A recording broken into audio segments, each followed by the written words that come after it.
$37 billion.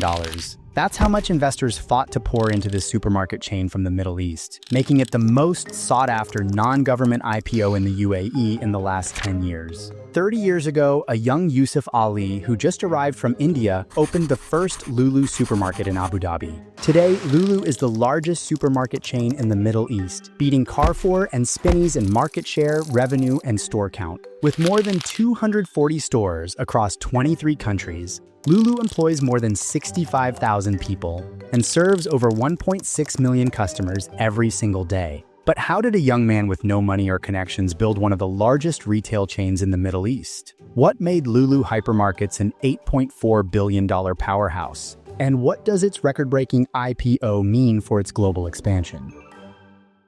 The story of Lulu starts with Yusuff Ali. Born in 1955 in a small village in Kerala in India, Yusuff grew up in a modest household. At just 15, he moved to Gujarat for college, where he studied business. But he had bigger dreams. In 1973, at 18, Yusuff left India and arrived in Dubai on a ship. He traveled 5 hours to Abu Dhabi to work for his uncle's business. Yusuff would sleep on the shop's roof and had to pour water on the concrete to make it cool enough to sleep on. At the time, the UAE was just beginning its oil boom, and the demand for consumer goods was rising fast. Yusuff saw an opportunity. He wanted to build a supermarket that catered to the growing international community, especially Indians, Pakistanis, and Filipinos who needed familiar products from home. In 1995, and at 34, Yusuff launched the first Lulu Hypermarket in Abu Dhabi. But this wasn't just a regular supermarket. He introduced a concept that was rare in the region at the time: one-stop shopping. At Lulu, customers could buy groceries, electronics, clothing, and even gold, all under one roof. The idea took off, and soon, Lulu became a household name in the UAE. By the early 2000s, Lulu had expanded across the Gulf, opening stores in Saudi Arabia, Oman, Bahrain, and Qatar. But success didn't come without challenges. The Gulf retail market was already dominated by big names like Carrefour and Spinneys, so to stand out, Lulu focused on 3 key strategies.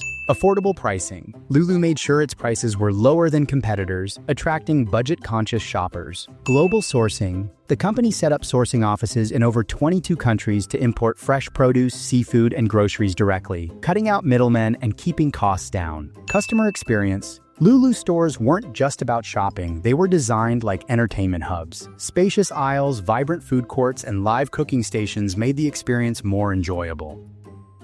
As Lulu Hypermarkets became more popular, Yusuff took things a step further. Instead of just opening standalone stores, Lulu started building its own malls. The company launched Lulu Mall in Kerala in India in 2013. At the time, it was the largest shopping mall in India.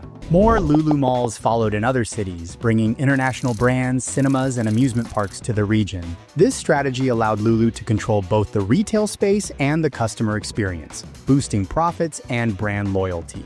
By 2010, Lulu was no longer just a Middle Eastern brand. It was going global. In 2016, Lulu entered Malaysia, opening its first hypermarket in Kuala Lumpur. In 2021, the company made a bold move into Egypt, investing over $1 billion in new stores. Lulu also expanded into Indonesia and the Philippines, tapping into Southeast Asia's booming retail market. Today, Lulu employs over 65,000 people and serves 1.6 million customers every day, making it one of the fastest-growing retail chains in the world. In November 2024, Lulu Retail Holdings made history by launching the largest IPO in the UAE that year, raising a massive $1.72 billion. The initial share price was set at 55 cents, and the IPO was oversubscribed more than 25 times, attracting a record $37 billion in demand from local, regional, and international investors. This listing officially made Lulu the 100th company to trade on the Abu Dhabi Securities Exchange. The event was marked by a bell-ringing ceremony attended by UAE Minister of Investment and Lulu's founder, Yusuff Ali. But why was this IPO such a big deal? First, it's the massive investor demand. Over 82,000 retail investors participated, with a record-breaking 50,000 new investor registrations in just 16 days. Second, there was strong market confidence. Lulu's IPO was the most oversubscribed non-government offering in the UAE in the last decade. Finally, this will fuel expansion plans. With the IPO proceeds, Lulu aims to open 91 new stores in the coming years, further solidifying its dominance in the retail sector. Saifi Rupawala, the CEO of Lulu Retail, called the IPO a historic milestone, emphasizing that despite going public, Lulu's main focus remains customer satisfaction and retail excellence. And currently, I'm serving 600,000 shoppers every day. And we have conducted recent survey. In that survey, 95% of the population in GCC, they know about Lulu. With its new capital and growing investor base, Lulu is now positioned to become an even bigger force in global retail. Beyond business, Lulu is also known for its corporate social responsibility.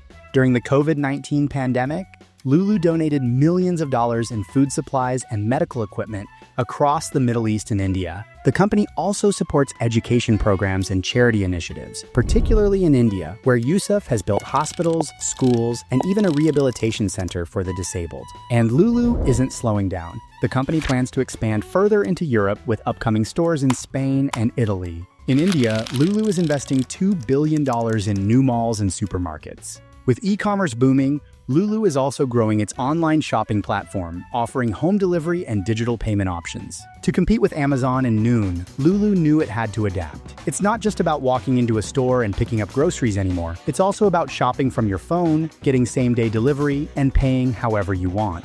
Beyond that, Lulu started using AI and data analytics to track what people are buying the most, so they can keep popular items in stock all the time, reduce waste by ordering just the right amount of fresh produce, and speed up restocking so you don't walk in and find empty shelves. Lulu also made paying for things super convenient.